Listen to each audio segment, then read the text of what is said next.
les Français ont du mal à comprendre comment ça peut s'expliquer. Et pour beaucoup, ils le savent, mais ils ont honte d'en parler. Parce qu'en parler, c'est reconnaître que la politique internationale de la France est aux antipodes des principes, des sacro-saints principes qu'on proclame volontiers ici en France et qui ne flattent que les ignorants. Donc, je continue sur ce point-là. Deux idées clés dans l'allocution du président Macron. Un, réduction de la présence visible de l'armée française en Afrique. Deux, cogestion, cogérance des bases militaires françaises. Examinons chacune des idées pour montrer en quoi c'est faux. Écoutez bien l'expression. On va réduire la présence militaire visible. En bon français, le président Macron veut nous dire qu'on va réduire la présence militaire visible, mais pas invisible. Écrivez ça. C'est la présence militaire visible qu'on va réduire, mais pas la présence militaire invisible. Ça veut dire que la part de l'espionnage et du contre-espionnage va augmenter par rapport à la part de la présence militaire directe physique. Vous voyez le pragmatisme? Le pragmatisme, c'est pour le président Macron de faire semblant de partir par la porte et puis de rentrer par la fenêtre. Donc, nous allons réduire le nombre de militaires visibles et nous allons augmenter le nombre de militaires invisibles, puisqu'on ne réduit ni la... On ne veut pas réduire la présence visible et invisible. On ne veut vraiment pas se retirer d'Afrique. On ne veut pas arrêter de contrôler les Africains. On ne veut pas arrêter de surveiller les Africains. Alors, on a décidé de les surveiller, mais désormais de manière invisible.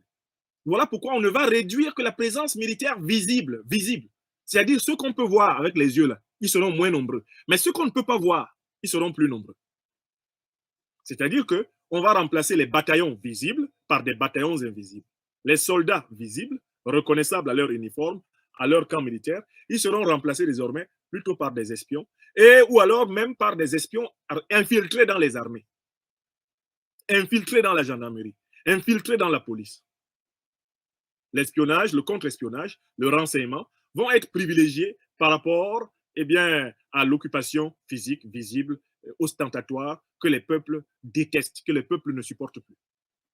Donc, sur le premier point, le fait que le président Macron nous ait donné ce détail, l'occupation visible, est de sa part vraiment une très grande générosité intellectuelle.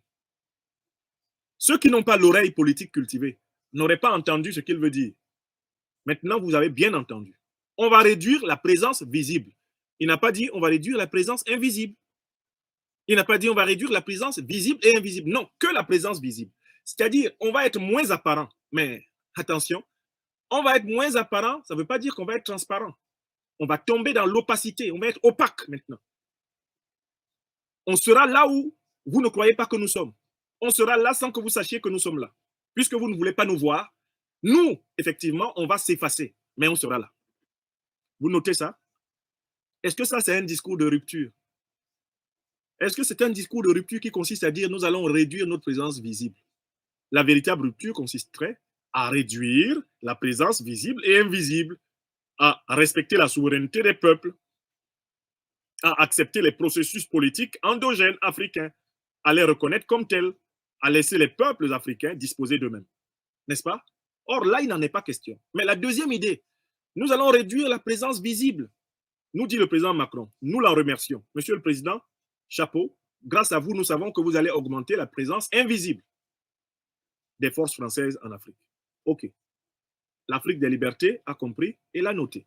Mais il y a une deuxième chose que le président Macron dit. Il dit que désormais, on va aller vers un modèle de cogestion des bases militaires. C'est-à-dire que, par exemple, la base militaire du 43e BIMA, il l'a cité en exemple, sera co-gérée directement par l'armée française et par l'armée ivoirienne. Les bases qui vont rester, sur lesquelles vont se regrouper les derniers éléments français présents sur le sol africain, seront des bases co-gérées, gérées par l'armée nationale et l'armée française. OK. Entrons dans une base militaire co-gérée par l'armée nationale ivoirienne et l'armée française. Qui commande? Qui commande malgré tout? Mais c'est exactement le principe de la coopération. Le président Macron donne l'impression d'inventer la glace. Pourtant, il est en train de retourner à la coopération militaire telle que De Gaulle l'avait mise en place.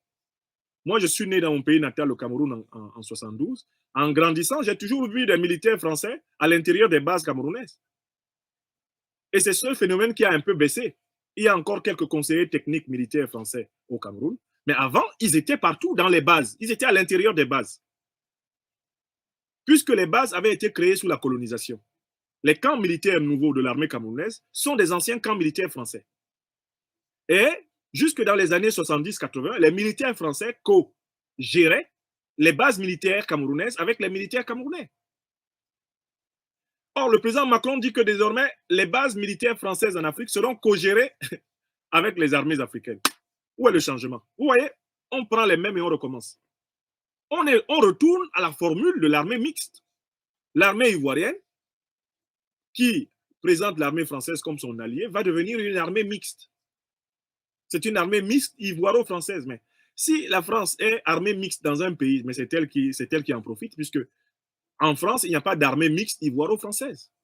Il n'y a pas d'armée mixte ivoiro-camerounaise en France. Il n'y a pas d'armée mixte ivoiro-congolaise, ivoiro-gabonaise en France. Par contre, si dans les camps militaires, les anciens camps militaires français en Afrique, il y a désormais armée mixte, il s'agit là d'un mécanisme de subordination étroite des armées nationales. C'est-à-dire que c'est la meilleure formule pour contrôler les armées nationales africaines, à savoir mettre les officiers français au cœur des camps militaires africains. Et mettre les officiers africains au cœur des camps militaires français, c'est de facto reconstituer la subalternation. Puisque vous ne pensez quand même pas qu'un officier camerounais va diriger les officiers français. Vous ne pensez quand même pas qu'un officier ivoirien va diriger les officiers français au 43e BIMA. Vous avez rêvé? À la base de Dakar, vous pensez que c'est un officier sénégalais qui va diriger les autres? Non. Donc, en fait, on reconstitue la coloniale. C'est une formule de reconstitution de la coloniale. C'est ça. C'est ce que nous voyons. Et qu'il nous soit permis intellectuellement de dire que ce n'est pas une trouvaille. Ce n'est pas le signe d'un génie énorme. Les peuples africains veulent le retrait total, complet et définitif des troupes françaises du sol africain. Car la présence date de la traite négrière. La présence date de la période de l'occupation et de la barbarie coloniale.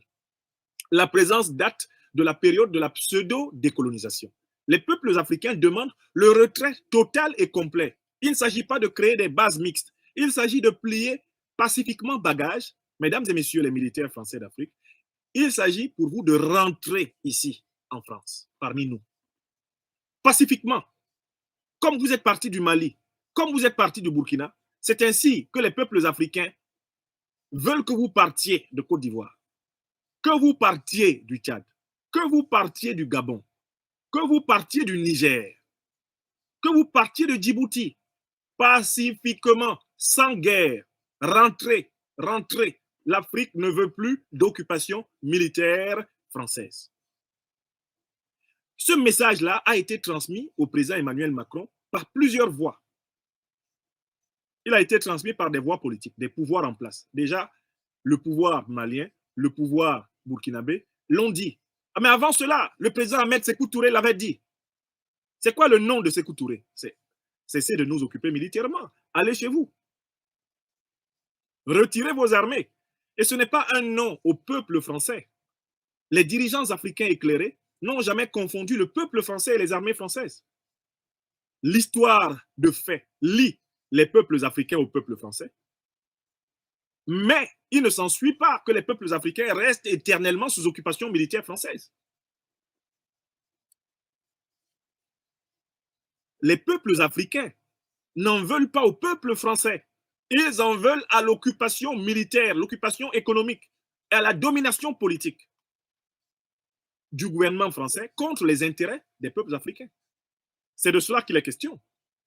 Quand les Africains demandent le retrait des troupes françaises, ils ne demandent pas le départ de tous les Français. Aujourd'hui, il y a un niveau de conscience politique en Afrique.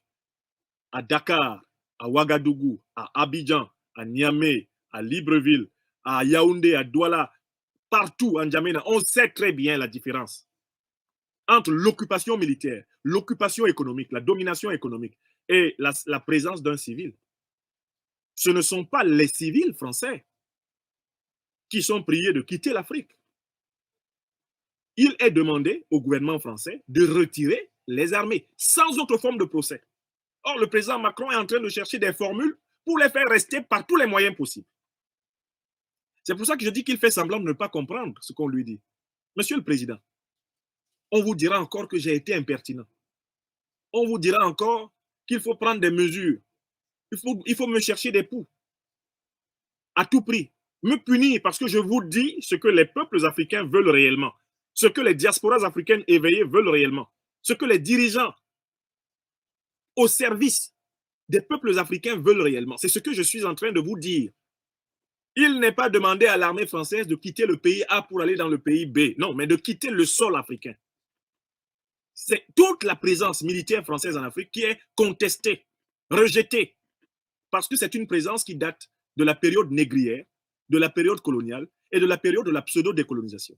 Et qu'il n'y a pas eu de procès pour condamner les actes de barbarie, les crimes contre l'humanité qui ont été commis depuis 600 ans par ces armées. Jusqu'au massacre de 2004 à l'Hôtel Ivoire, jusqu'au dernier massacre de Nigériens au passage de l'armée française, aux tirs, aux blessures contre le peuple burkinabé. Rien de tout cela n'a été jugé, puni, et la France n'a pas payé l'ombre d'une réparation, alors qu'elle faisait payer à l'Allemagne pour les guerres que l'Allemagne lui a fait subir. Jusqu'en 2010, l'Allemagne payait.